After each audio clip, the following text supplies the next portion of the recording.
میلاد والده بریلوی حضراتو ده. نو بریلوی حضرات هغه فرمای چې نبی علیہ الصلوۃ والسلام په غزوه تبوک کې حدیث ده. نبی علیہ السلام په غزوه تبوک کې او د تبوک په موقع باندې حضرت عباس رضی الله تعالی عنہ فرمایلو چې یا رسول الله انی اريد ان امدحک، زما خو خدار چې زستا مدح او صفت بیان کم ناتو یمستا.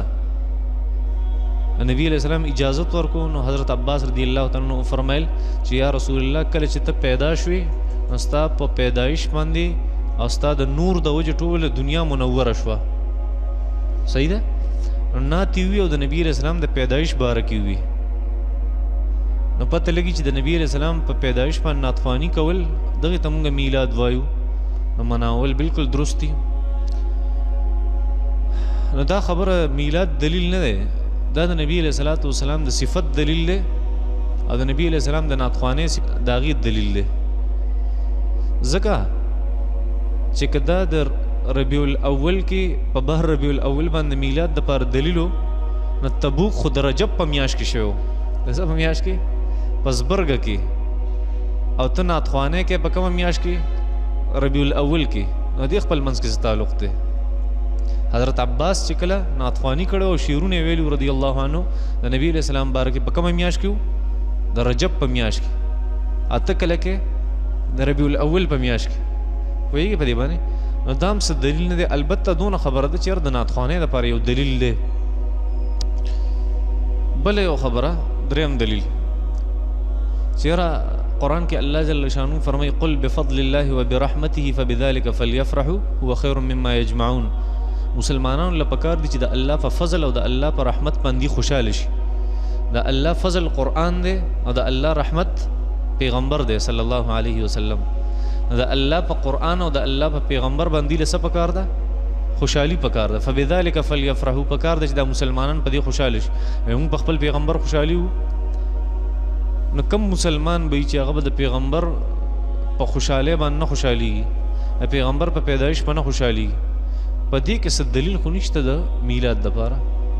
وایي په دې خبره باندې کله د نبی کریم صلی الله علیه وسلم د زندګۍ مطالعه کې او صحابه کرامو د زندګۍ مطالعه کې لکه سوچو کې د خبرې ته چې صحابه به کله خوشاله شو د هغې د خوشاله هغې په خوشحالۍ کې څه کول؟ د نبی علیہ الصلوۃ والسلام د خوشحالۍ طریقه خدا وه چې خوشخبري ورته راغله. نبی علیہ الصلوۃ والسلام الله ته سجده ولګو، کومې ته چې موږ سجده شکر وایو. پوهېږې په دې باندې؟ یا نبی کریم صلی الله علیه وسلم د خوشحالۍ په موقع باندې روژه نیولې ده. سوري دغه دا خبره پکې نه وه، د عرفې د روژې خبره وه چې نبی علیہ الصلوۃ والسلام مبارک فرمایل چې د عرفې روژه داسې ده چې هغه مخکینی او وروستني د یو کال ګناهونه معاف کوي. پوهېږې په دې خبره؟ او دا د عرفې دا ورځ ستاسو دپاره د اختر ورځ ده. د عرفې دا ورځ ستاسو دپاره د اختر ورځ ده. نو دی وایي چې ګوره خلک وایي چې دوی اختر دي په مسلمانانو کې، یو عید الاضحی او یو عید الفطر.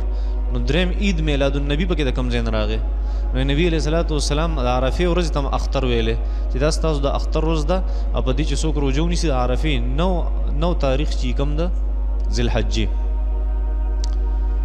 نو په هغې ته نبی علیہ السلام د اختر ورځ وي او په هغې باندې نبی علیہ الصلوۃ والسلام او صحابه او دې خلکو او نبی علیہ السلام د روژې ترغیب ور. نبی علیہ الصلوۃ والسلام د خوشحالۍ طریقې کار ته وګوره چې نبی علیہ السلام خوشحاله شو، یې سجده ولګوله او یې روژه ونیوله. پوهېږې په دې خبرو باندې؟ یا د نبی علیہ الصلوۃ والسلام مبارک زما په خیال چې چېرته ما دا نه دي لیدلي چې نبی علیہ الصلوۃ والسلام داسې یو جشن کړی د خوشحالۍ په موقع باندې. پوهېږې په دې باندې؟ ما ته چېرته نه دي معلوم، دومره ویلی شم زه. نو قرآن مجید کې چې دا راغلي دي چې قل بفضل الله وبرحمته فبذلك فليفرحوا، په قرآن مجید باندې او په پیغمبر باندې خوشحالېدل پکار دي. پکار دي چې مسلمانان خوشحاله شي. نو موږ خو خوشحالېږو زموږ پیغمبر په راتګ باندې، که نه خوشحالېږو؟ خوشحالېږو پیغمبر صلی الله علیه وسلم په راتګ باندې او د هغه په پیدایش باندې. او د هغې چېرته هم دا مطلب نه ته به خامخا ګرځې او ډول به رالې او بازارونه هغې کې به ښکته ځي او پورته به ځي او مونځ دله نشته او دس دله نشته او پته نه لګي چې نور د شریعت کم احکامات هغه ته د خپو د لاندې کې. پوهېږې په دې باندې؟ اصل کې دا زه مسله اخره کې بیانوم درته ښه، خو دا د دواړو طرفونو چې کوم دلایل دي نو په هغې باندې رد کوم چې د دواړو دلایل صفر دي. پوهیږي په دې باندې. نو فبذلک فلیفرحوا، پکار د چې مؤمنان د نبی علیہ الصلوۃ والسلام باندې خوشاله شي. او فلیفرحوا یو سړي په خپل تقریر کې ویلی، یو سړي په خپل کتاب کې د بریلوي حضراتو هغه لیکلي چې فلیفرحوا پکار چې مسلمانان دي د پیغمبر باندې خوشاله شي، چې څنګه خوشحالي دی کوي. ځکه ودا فلیفرحوا الله مطلق ذکر کړي، څه مطلق سقیت پکې نشته. او دلیل پیش کړی المطلق یجری علی اطلاقه، مطلق په خپل اطلاق جاری کیږي، چې څنګه خوشحالي دی وکړه بس ټیک ته. وایي په دې باندې نو موږ وایي بس ټیک ته بیا به ذکر وکړو چې میوزیک په لګو. وایي او دغه نه پیښور نو د مردان نه باغ بل قسم مخلوق راولو، هغه بدل تلکتا او راتاو شي، بس دام بیا خوشحالي ده. نه فلیفرحوا خوشاله شیخ د شریعت ته حدود دلان دي. خوشحالي پکار ده، خو شریعت لګ احکامات وګور. شریعت سوی شریعت ته ډول اجازت ورکي، شریعت ته ګډا اجازت ورکي، دې سونه شریعت اجازه، شریعت ته اسراف او تبذیر اجازت ورکي. چې ستا په جنډه باندې کلمه لیکل شوی دا، او ستا په جنډه هغه په زرګونو روپۍ لګېدلي، هغه بیا د خلک د خپو د لاندې کوي په ګندګو کې ورچي. دې ته لږ سوچ پکار دی. او د کامن سنس خبره کوم، دا زه د چا په ضد کې نه کوم، ځکه وروسته زه په هغې فرقې باندې رد کوم کوم چې دې خلاف دي. نو فبذلک فلیفرحوا، پیغمبر باندې خوشحالېدل پکار دي، خو د شریعت په حدودو کې دننه. پوهېږي په دې خبرو باندې. نو دا دلیل نیول چې یاره چاله څنګه خوشحالي پکار ده، بس دې خوشحالي کې بس شریعت مکمل اجازت ورکړې، دا خبره درسته نه ده. او دې کې د میلاد کم ځای کې تذکره ده. الله فرمایي په قرآن خوشحاله شي او په پیغمبر خوشحاله شي. نو په دې کې خو د میلاد تذکره نه ده راغلې. پوهېږي نو ځان نه داسې خبرې نه جوړول پکار. او فلیفرحوا کم تفسیر لیکلی دي، مونږ خو ځان ته مقلدین وایو. څه بریلوي حضرات ځان ته 1 نمبر مقلدین وایي. مقلدین وایي هغه وایي چې خپل اجتهاد مونږ نشو کولی. د اجتهاد زمانه هغه د نبی علیہ الصلوۃ والسلام 400 کاله پس هغه ختمه شوې ده، څوک مجتهد نشي جوړېدی. نو ته خو مقلد یې، اجتهاد ته خپل تفسیر ولیکې. دا په 400 کاله کې چې خلکو کم تفاسیر لیکلي، ته هغې نه یو ځای کې وښایه چې د فلیفرحوا دا مطلب دی چې میلاد بکې. ته خو په خپلو مشرانو پسې ځکه مقلد یې، نو ته ماته وښایه یو تفسیر کې. او که ته وایې چې نه فلیفرحوا دا زما اجتهاد دی، نو ته خو مجتهد یې نه، څنګه اجتهاد کې کنه نه پوهېږي زما په دې خبرو. اجتهاد دا مطلب خپل کوشش او خپل تفسیرو کې ته اوسیس. پوهېږي په دې دا خبره هم څه درسته نه ده. بل یو عجیبه شان دلیل، هغه دلیل ده چې یو ډاکټر صاحب د دې دی، هغه د بریلوي حضراتو هغه وایي چې یاره نبي کریم صلی الله علیه وسلم د ده د پیدایش نه دی، او په دې د خوشحالي کول دا خو عین توحید دی. څه دی؟ د الله وحدانیت دی. څنګه؟ الله جل شانه قرآن مجید کې فرمای چې قل هو الله احد الله الصمد لم یلد ولم یولد. لم یلد ولم یولد دا مطلب دی چې د الله جل شانه میلاد نشته، پیدایشي نشته، او نه د الله جل شانه نسوک پیدا دي. مطلب دا دی د الله سره داسې په رشته کې هم څوک نشته چې د هغه د میلاد وکړی شي. پوهېږي؟ او کله چې نبی علیہ الصلوۃ والسلام خبر رال نه الله قسم خوري لا اقسم بهذا البلد وانت حل بهذا البلد ووالد وما ولد.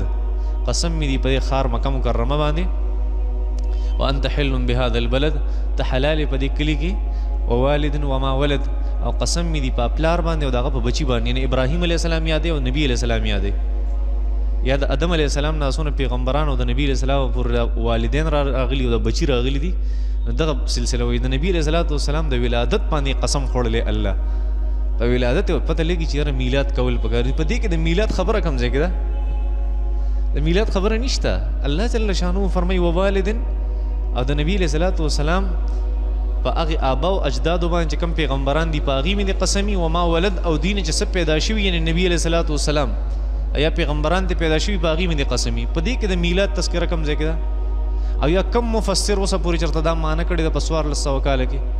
او که ته وایې چې نه زه دا معنی کومه، نو ته خو مجتهد نه یې، ته خو ځان ته مقلد وې، ته به نور تقلید کې که نه نه داسې خپله به نه جوړې او په بل کې راته وښایه په 1400 کاله کې یو ځای کې راته وښایه. نو دا دلیل ماسې فضول دلیل دی، بیکار دلیل دی، ځان نه خبرې او ځان نه جوړول. یو بله خبره هغه ده چې ورګه دا خبره کوي چې یاره نعت هم ثابت دی، د نبي علیہ السلام صفت هم ثابت دی، دا هر څه ټیک دي، او دا په جلسې او په جلسونو په شکل کې ښکته بره تلل دا درست نه دي.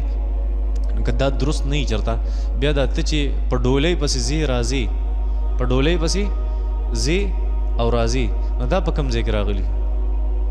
دا په شریعت کې شته؟ لومبۍ خبره خدا ده چې ډولۍ وړل او راوړل دا مونږ شریعت نه ګڼو، دا مونږ عبادت نه ګڼو. پوهېږې په دې خبره باندې؟ نکاح خو عبادت ګڼو، او ډولۍ پسې تلل راتلل او موټرې کول او موټرې سجاول، دې ته مونږ چېرته ویلي چې دا یو د دین کار دی؟ دې ته مونږ ویلي چې دا یو د ثواب کار دی چې موټر دې سجاو کو بیا مونږ لاړو؟ ته خو یې دین ګڼې، دین یې مه ګڼه، بیا ستا رسیز هم درست دی، دا خو مونږ هم وایو.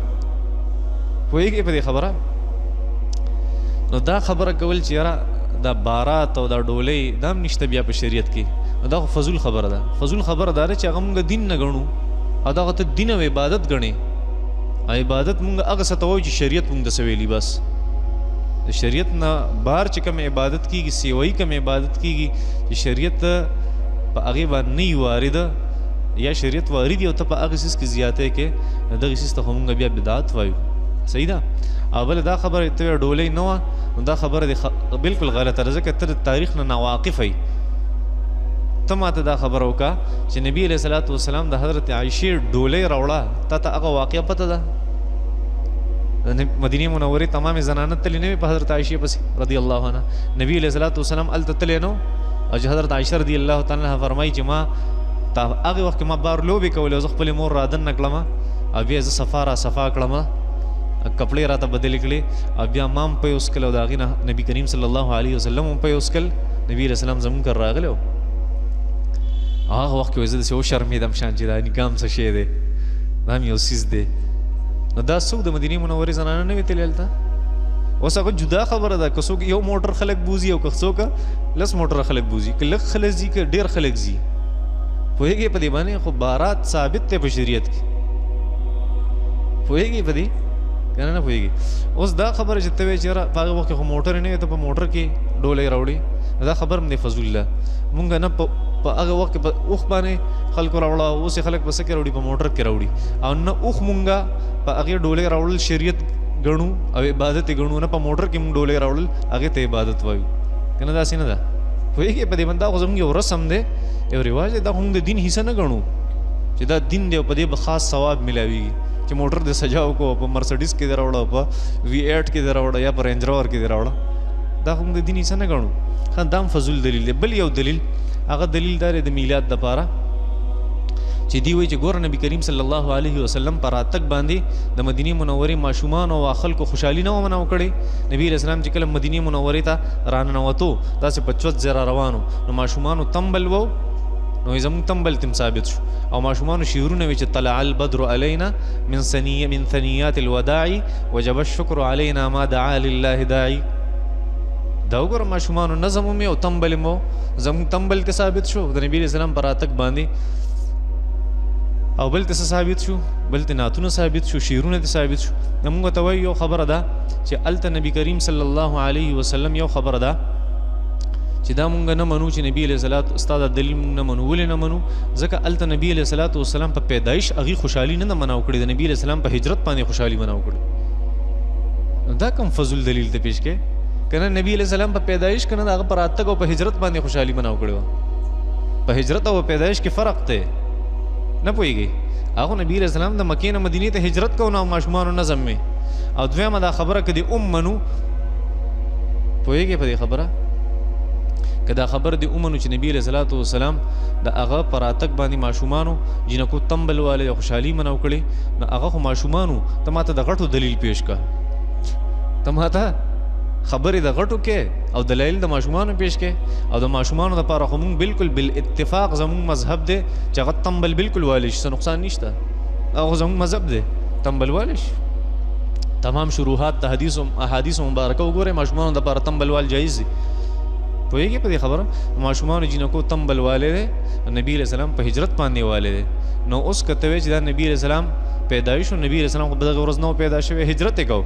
او که ته وایې چې هجرت و، نبی علیه صلات وسلام ولې لاهور ته راځي څه چې ته خوشحالۍ مناوې، که نه شیرګل ته راځي چې ته خوشحالۍ کې؟ پوهېږي؟ نه هجرت هم نشي ثابتولی او پیدایش هم نشي ثابتولی. دا ته څنګه مسلمان غلط دلایل ورکې؟ بل یو دلیل بریلوي حضراتو، یو دلیل دا دی چې ګوره د میلاد النبی دا داسې یو څیز دی چې په دې سره دا یو قسم تبلیغ دی او دعوت دی. صحیح ده؟ تبلیغ دی او دعوت دی. نو موږ ته وایو چې دا تبلیغ دی او دعوت دی. نو تاسو د مسلمانانو په علاقو کې ولې کوئ کافرو ته وکړئ؟ ځکه تاسو په تبلیغیانو اعتراض کوئ چې تاسو کافرو ته تبلیغ ولې نه کوئ چې مسلمانانو ته کوئ؟ تاسو خو په مسلمانانو تبلیغیانو اعتراض نه کوئ چې دی کافرو ته ولې تبلیغ نه کوي چې موږ ته تبلیغ کوي؟ نو تاسو چې دا دعوت نو تاسو کافرو ته ولې نه کوئ مسلمانانو په علاقه کې کوئ؟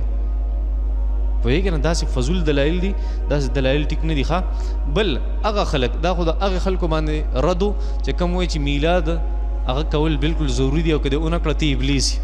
د په هغې مې رد وکړو چې د هغې تمام دلایل صفر دي صفر. اوس هغه خلک چې هغې وایي چې میلاد مناول دا ناروا دي او بدعت دی، اوس د هغې طرف ته راځو.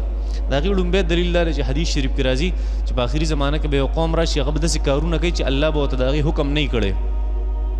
الله خو د میلاد حکم نه دی کړی. نبی علیہ الصلوۃ والسلام نه د اوسه پورې دا میلاد چرچا نه وکړی، نه نبی علیہ السلام کړی، نه نبی علیہ السلام پیدا شو، نبی علیہ السلام 63 سال زندگی تېره کړه چېرته برډے نه ومناو کړی. پوهېږئ؟ بیا صحابه کرامو د هغې په زندګۍ کې راغله د څونه ربیع الاول تېرې شوي چا نه ده کړي. بیا تابعین تبع تابعین حدیث شریف کې راځي چې ویفعلون ما لا یؤمرون. داسې آخره زمانه کې به خلک راشي چې شریعت په ورته حکم نه کړی، هغې به داسې نه وایي دا میلاد چې تاسو کوئ د دې حکم خو نه قرآن کړی نه حدیث کړی نه پیغمبر نه صحابو، نو دا بدعت دی، دا ناروا دي. نو دا خبره د هغې درسته نه ده. د هغې خبره دا ځکه درسته نه ده چې په احادیثو مبارکو کې کوم راځي چې ویفعلون ما لا یؤمرون چې دوی به داسې کارونه کوي چې د هغې حکم دي ته نه شوی. هغه کارونه یادوي چې هغه خلاف شرعي. صحیح؟ خلاف شرع د شریعت خلاف. پوهېږي په دې خبرو باندې؟ نور که یو سړی هغه د نبی علیہ السلام صفتو کې داسې ناروا نه دي. پوهېږي؟ د نبی علیہ السلام ناتخوانیو کې څه ناروا نه دي، د نبی علیہ السلام سیرت بیان کې دا څه ناروا خبره نه ده. بل خبره بل دلیل هغه دا دی چې یاره په دې میلادونو باندې ډېرې زیاتې پیسې خرچ کېږي، په میلادونو باندې ډېرې زیاتې پیسې خرچ کېږي او د دې د وجې خلکو ته تکلیف رسي، په روډونو کې دا خلک راوځي. نو ته دا دلیل پیش کې دا خو دې زه نه منم. د هغې وجه دا ده دا ته چې په جلسونو کې راوځي په دې سره ته څونه اسراف کې او څونه تبذیر کې او څونه پیسې خرچ کې او په بل دا دغه کې په بل دا اعتراض کې چې یاره دا پیسې چې تاسو په میلاد کې مې خرچ کړي دا مو غریبانانو له ورکړې وي، نو ته چې دا په جلسې کې مې خرچ کړي دا هم غریبانانو له ورکړه که نه. پوهېږې په دې باندې ستا سوک کابلۍ د بل هغه نه چې کوم اعتراض ته په بل باندې کې هغه بیا برداشت کړم. پوهېږي په دې خبرو؟ نه که ته دا خبره کوې چې یاره په ربیع الاول باندې خرچي کېږي دا چېرته غریبانانو له ورکړي خلکو ته تکلیف نو ستا د جلسو نه هم خلکو ته تکلیف وي. تا ته هغه جلسه کې چې ته کومې خرچي کوې هغه چېرته دا سوچ دې کړی چې دا به غریبانانو له ورکړو؟ نه که هغه داسې تبذیر او اسراف کوي هغه هم غلط دی، خو که ته یې کوې دا هم غلط دی. پوهېږي په دې باندې؟ یو بل دلیل هغه دا چې یاره هغه خلک چې هغې وایي چې یاره میلاد کول دا درست نه دي، هغه وایي دا مروجه طریقه د نبي علیہ السلام صفت هم ټیک دی، د نبی علیہ الصلوۃ والسلام ناتخواني هم ټیک ده، تقریرونه هم ټیک دی، نبی علیہ السلام په سیرت کې وشي، خو دا مروجه کومه طریقه ده د بریلیانو حضراتو دا په شریعت کې نشته. نو چې دا په شریعت کې نشته پوهېږي په دې باندې، نو ستا چې کومه چله ده او 4 میاشتې دي دا ته ما ته وښایه په شریعت کې که نه داسې نه ده. پوهېږي؟ ته بیا وایې چې نه قرآن مجید کې خو 40 ورځو ذکر راغلی، موسی علیه السلام 40 ورځې تېرې کړي، په قرآن مجید کې تذکره د ماشوم د پیدایش راغلی، د هغې نه مونږ 9 میاشتې او 1 کال او پلان کې دا ثابتوو دا ثابتوو. نو چې ته څنګه ثابتې بریلیان هم ثابتوي، هغې دلایل مې ته وي د قرآن نه ووالد وما ولد د هغې دلیل و. نو چې هغه خپل اجتهاد کې نو هغه ټیکي، او چې هغه خپل اجتهاد کې هغه ناروی، چې ته خپل ریسرچ او تحقیق کې هغه ټیکي او چې هغې کې هغه ناروی، نو ستا دا خبره بالکل غلطه ده چې یاره ته دا خبره وکړې چې دا مروجه طریقه د بریلیانو دا درسته نه ده. ځکه بیا په تا مې اعتراض کوي ته راته دا خپله وښایه په قرآن او په حدیث کې. پوهېږې په دې باندې؟ اخر ته راځو بس یو فیصله کن خبره کوو. صحیح ده؟ دا په دواړو مې اعتراضات وکړو، په دواړو ډلو باندې. دا اعتراضات مې دې دپاره نه دي کړي زه چا خلاف یم. صحیح ده؟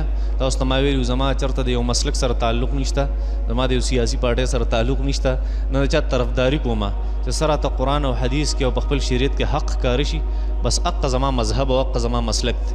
دا په دواړو فرقو باندې رد. اوس راځو یو خبرې له اخري چې زما کومه خبره خوښه ده، که څوک مني و دې مني، چې نه مني دیوال ته راولي، زما پروا نشته. زما طریقې کار دا دی، زه میلاد کول بالکل درست دي، شرعاً جایز دي، شرعاً جایز دي، خو په شرط دی چې دغه تاریخ صرف باعث ته ثواب نه ګرځي چې په دغه تاریخ کې په ربیع الاول په دغه تاریخ باندې په میلاد کې ثواب دی او نور پکې ثواب نشته که داسې دی وي دې ته بیا بدعت وایي شریعت کې پوهېږي یو دا چې دقه ورځ صرف د ثواب دپاره ګرځول او مقررول دا د شریعت خلاف دی میلاد کول درست دي په شرط دی چې صرف دغه ورځ هغه ضروري ونه ګڼي او دویم دا چې په میلاد کې خلاف شریعت یو کار ونه شي بس په خلاف شریعت کې اوس ډېرې خبرې رالي د غټو خلکو دپاره ډول بجاول میوزیک چلول چاته تکلیف رسول اسراف او تبذیر کول پوهېږي په دې باندې نور زما په خیال چې په دې کې شریع قباحت نشته د هغې وجه دا ده چې څنګه مونږ میلادون څنګه مونږ خپل د سیرت کانفرنس یې کوو د سیرت کانفرنس یې کوو او په هغې کې د خلاف شرع یو کار نه کوو دغه شان هغې عید میلاد النبي مناوي صرف مسله دا ده چې په هغې کې مونږ هغې ته دا خبره کوو چې دې کې یو خلاف شریعت کار مه کوئ بس اور درسته ده د نبي علیه السلام په صفت کې ګناه ده د نبي علیه السلام په پیدایش باندې خوشحالي مناول خوشحالي کول په دې کې ګناه ده هېڅ ګناه نشته نبي علیه السلام سیرت بیانول په دې کې ګناه ده د هغې لپاره یو مجلس مقررول دې کې ګناه ده هېڅ ګناه نشته څه مسله خو نشته خو صرف دونه خبره ده چې خلاف شرع خلاف شریعت یو کار پکې ونه شي خلاف شریعت څه مطلب دی چې دلته یو زمانه کې په تقریبا په 2015 کې دلته یو میلاد شوی په دې بازار کې نو په هغې کې په بعضو علماو پسې ډېرې پلیتې خبرې شوې وي او زه نه وم په هغه ورځ کې زه په لاهور کې وم یعنې زه پخپله ورتلم بیا هغې ته خو داسې خبرې پسې شوې وي په بعضو علما کرامو پسې هلکه ستا د یو عالم سره اختلاف ته ټیک ته بس د هغې دا مطلب نه دی چې ته په منبر باندې کېږي دا منبر د غیبت ځای نه وي پوهېږي تا مجلس ته نبي علیه صلات وسلام د میلاد او د نبي علیه السلام د سیرت مقرر کړی او ته د بل بېادبي کې په هغې کې ته د بل ګستاخي کې په هغې کې ته په بل پسې کنځلې کې په هغې ته د بل غیبت کې په هغې کې نو دا خلاف شرع کارونه دي نو دا یو خبره میلاد درست دی خو چې خلاف شرع کار پکې نه خلاف شریعت کار پکې نه نو بس په دې کې بس تاسو ټوله خبره هغه راضي شي او زما په خیال چې زه د بریلیانو حضراتو له یو مشوره ورکوم که مني او دې مني که نه مني نه دې مني صحیح ده خو زما په خیال چې د دیوبندیت پنجپیریت اهل حدیث دا یو طرف ته بریلیان بل طرف ته د دې په میلاد النبي کې دا کم اختلاف ته دا به ختم شي په یو شرط باندې چې دې صرف تاریخ بدل کی څه بدل کی چې ربیع الاول دا میاشت ته که په دې کې په هر تاریخ کې چا میلاد وکړو نو درست دی نو زما په خیال چې بیا به نه دی په هغې پسې کنځل کې نه به هغې په دې پسې کنځل کې پوهېږې په دې باندې دی د اختلاف ته ختمول یو طریقه ده یو خبره ځان سره دا یاد وساتئ چې چېرته د یو طرف خبره مه اورئ پوهېږي دا به د کامیابۍ نه ښیي د انسان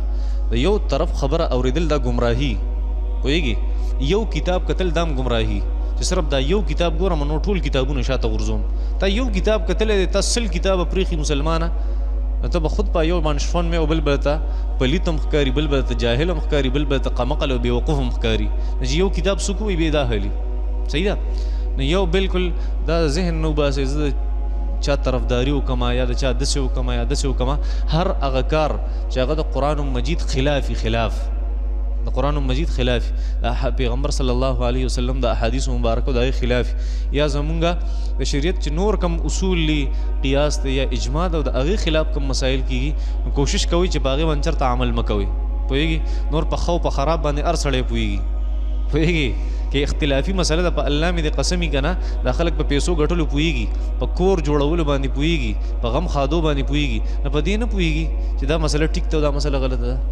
چې ځان غلی کې او سترګې پټوي نو بیا خود نه پوهېږي په دې هر سړی پوهېږي زه پوهېږم زما عمر تقریبا تاسو کې دا ماشومان دي صرف دا یو څو دا رانه کشران دي نو ټول رانه مشران یې زما په خیال چې زه پوهېږم تاسو پې ولې نه پوهېږئ پوهېږي خامخا بس بیا ضد ونیسي چې زما د دې مسلک سره تعلق دی که دې خبره ټیک او که غلطي زما په دې اعتماد دی او که زما د دې پارټۍ سره تعلق دی که دې خبره ټیکي که غلطي زما په دې اعتماد دی نه ټیک ټیکي او غلطي